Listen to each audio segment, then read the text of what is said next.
so much for joining me. We're here live on the IAEE EXPO EXPO show floor. You can feel the buzz and the energy, and it's great to have you here. And I invited you here because I like to hear the stories of the people, and I call it Behind the Drapes because we want to look behind the drapes and learn more about the people that are doing the thing. You know, we spend our whole career showcasing a brand, or be it Informa, be it the show, the National Restaurant Association. So I want to know more about you, and I want to learn how you got into this game. Yeah, you bet, Rich. It's also great to be here. Thanks for inviting me. You guys have you have a great show. Love it. And it's fun. This is the show for shows. So It's kind of a little later this year. So I know we're all running ragged and we're tired, but appreciate the opportunity.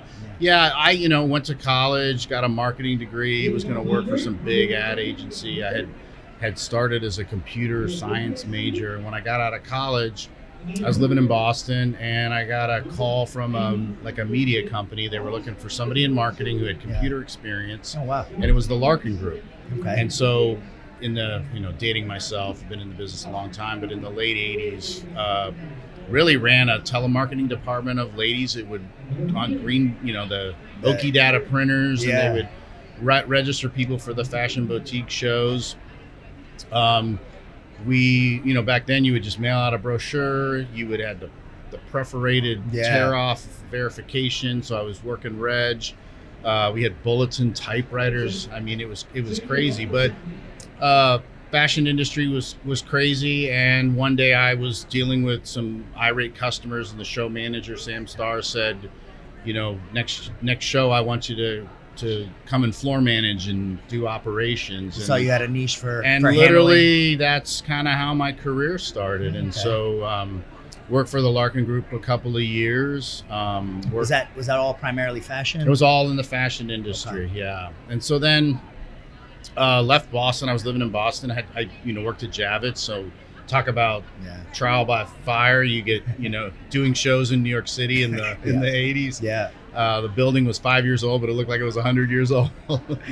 Money and cash being counted, but the laborers behind. Yeah, that was the Wild West days of 11th Javits. Avenue, because it was a lot of hand carry stuff. Yeah. And so really for me I just fell in love with the industry. Yeah. And so had an opportunity, moved back to the DC area where my parents were, and spent some time there. I worked for National Trade Productions, and I was doing like these federal tech shows, and got some experience, again, both times with private, family owned businesses. So Bob Harrar and then the Larkins, obviously many people know AJ and David and all them back in the day. And then I had an opportunity in DC to work for CES. So I spent some time at a big show back when CES had 2 shows. And really, I think for me, I started in operations.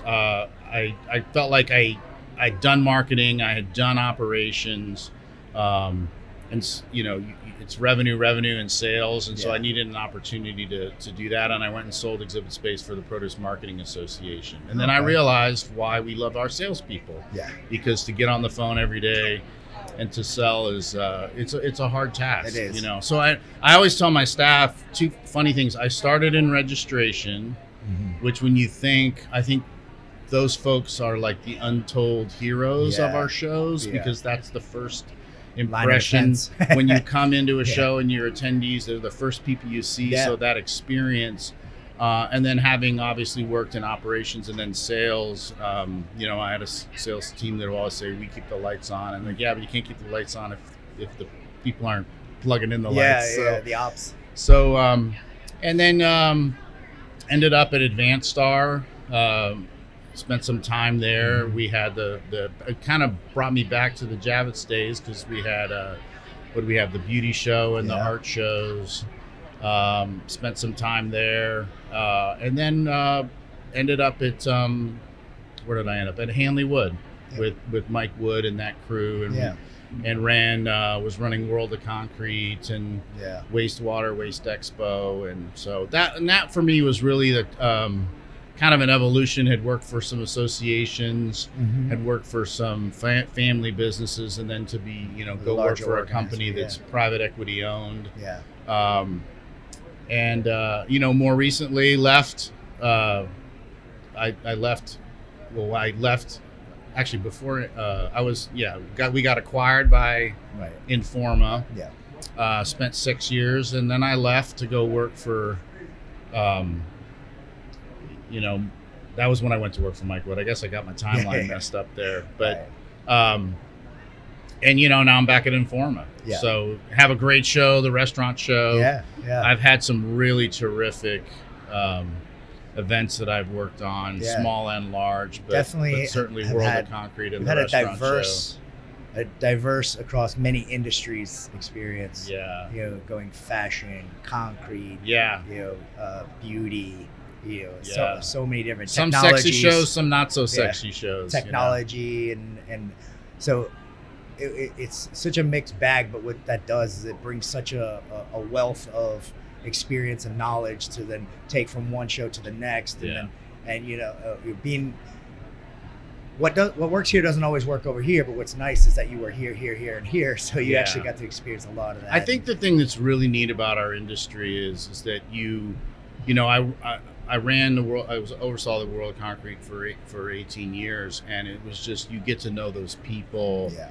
And the heart and soul of that industry. And now I run a show that's in the restaurant industry, and it's very similar in terms of the heart and soul of that industry and how it impacts people's lives. And we used to joke with World of Concrete, but you can't walk anywhere in your house, neighborhood, or community without stepping on concrete or walking concrete. And then with food, it's it's what we do every day. Exactly. But again, it's not just that. It's I think all of us that are in this business have those similar experiences with our events and just how the industry comes together and supports whatever event it is in industry. So it's fun times, and things have changed. We're doing a lot of things differently. Yeah, and what's also nice is that being part of someone else's story in terms of like National Restaurant Show being such an important thing to, for companies that are in launch mode, to companies that are scaling, to the what brings so many buyers together for those people and that marketplace and what it is, and it's part of their story too, so it's proof in the pudding of having the value of a show to help their success and growth. So and I know Informa has been really successful doing that, nurturing and helping companies grow when they get into the ecosystem too. So. Absolutely. I'm a big company, but again, it's we just have so much opportunity with the network of events we have and the resources we have. It was when I was running World of Concrete at Hanley Wood with Mike Wood Sr. That's why I always say I work for Mike Wood Sr. Then I went Mike Wood Jr. But we had dabbled in some international stuff. We launched a show in Mexico, and we had done some partnerships. But it wasn't really until Informa came in that we had the opportunity. Then we launched an event in China. We had we were doing things in India, and getting that sort of big network support.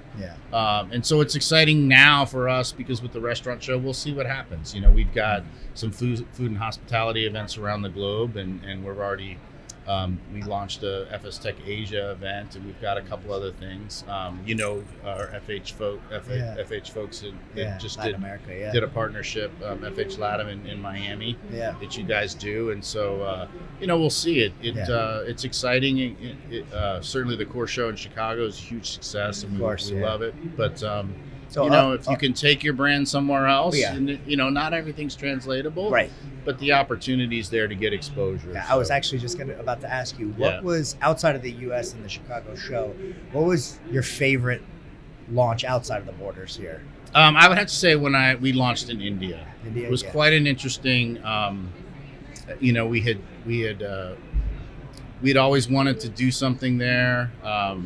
We actually biggest population in the world. Worked with Sharif, who was consulted with us. We found a local partner, Rajan Sharma, and his company, and it was difficult. We had done. We did the event in South India, and then eventually moved it to Delhi, where it kind of sits. And I believe the market still runs that event. So, but it was interesting and different. China was fun, but again, I think a little more progressive in terms of what they were doing from exhibition standpoint right. in the country. We had a show in Paris, which was lovely. Right. But I would say India was, first time you see monkeys in the convention center and things like that. That's wild. And elephants walking down the street carrying things. That's pretty crazy. You're like, oh, where am I? That's pretty cool though. So you did a lot of name dropping, and I always like to ask, throughout your career, who were some of the mentors that pulled you up and helped you along the way and really gave you the opportunities for growth and supported you? Yeah, I think, like early in my career, had worked at CES a couple times, and Gary Shapiro, certainly a legend in our industry and what he's done and how he speaks to. And, I didn't work for Gary for a really long time, but, that team, there's a lot of people that have come out of CES, a lot of people that came out of National Trade Productions and with Bob Harrar, right. A circle of us that have kind of gone on and done things. And, and then in my career, I got to work with, Galen Poss and Michael Green, who certainly had an influence on my career and how I approach business. And then most recently, Mike Wood, who just absolute joy to work for, and so really understood the business and worked hard on the media side too. I think that oftentimes I've been lucky because we've always had really strong media partners. And so Galen used to talk about the three-legged stool. If you've got the trade show, you've got the media products, and you've got the association. And I think it's still in our industry. It's pretty important to have that coverage. Now, media's changed quite a bit, because everything is no more print and everything's digital. But just some of the folks along the way, Karen Howe, Robbie Lysette, certainly folks at Rick McConnell. Rick was a great boss and fun to work with. So good to see him go on and do well. So I've been really fortunate to work with, the names I listed, some really legendary people. For sure. And so that's always. Hopefully someday when someone's sitting here, they'll mention my name. I would bet that's going to happen for sure. Because you have done a lot of great things. You worked for a lot of great shows and done Actually, I asked you the favorite location. So since you worked such a broad spectrum of shows, what was your favorite show and industry to work with prior? Well, my World of Concrete team was probably one of the best, but I have to give it to my restaurant team now. And certainly the industry is fun and vibrant and cool, and you get to spend a lot of time with some really fun companies like Coca-Cola, Pepsi, Kraft Heinz, and some folks like that are interesting. But having spent 18 years on the World of Concrete, that's always dear in my heart. But I have to give the nod to my restaurant group. So we're closing out 24, going into 2025. What are you excited about for next year? I think just kind of a reset. I feel like when we do some 3-year planning and all that, we've been really focused on, can we get back to 2019, right? So it's always been our restaurant show in 2019 was the largest show in its history, and we haven't quite got there on square footage, but we certainly have got there in revenue. And I've always said, I was on a call last week, and I said, why do we have to keep talking about 19? We've had 22, 23, 24. And so to me, I feel like, okay, we can stop talking about have we got back to where we were, and we can kind of say, like, here's where we are today.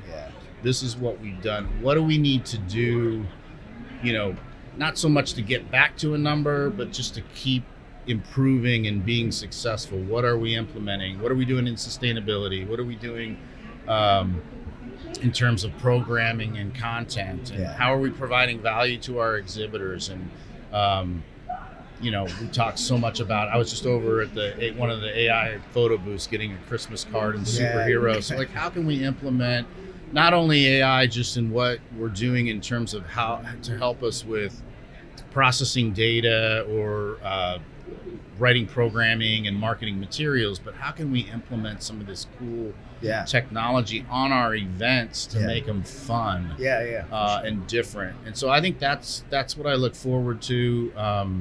Also, we're about a year and a half under Informa's belt, so we're starting to have those international discussions and what can we do with the show, and how can we grow the event more globally, and some of the things that we're doing. So that's what I'm optimistic about. Certainly sounds like you got a lot on your plate for this year.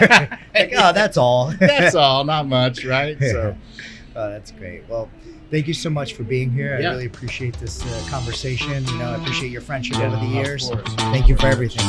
Thank you.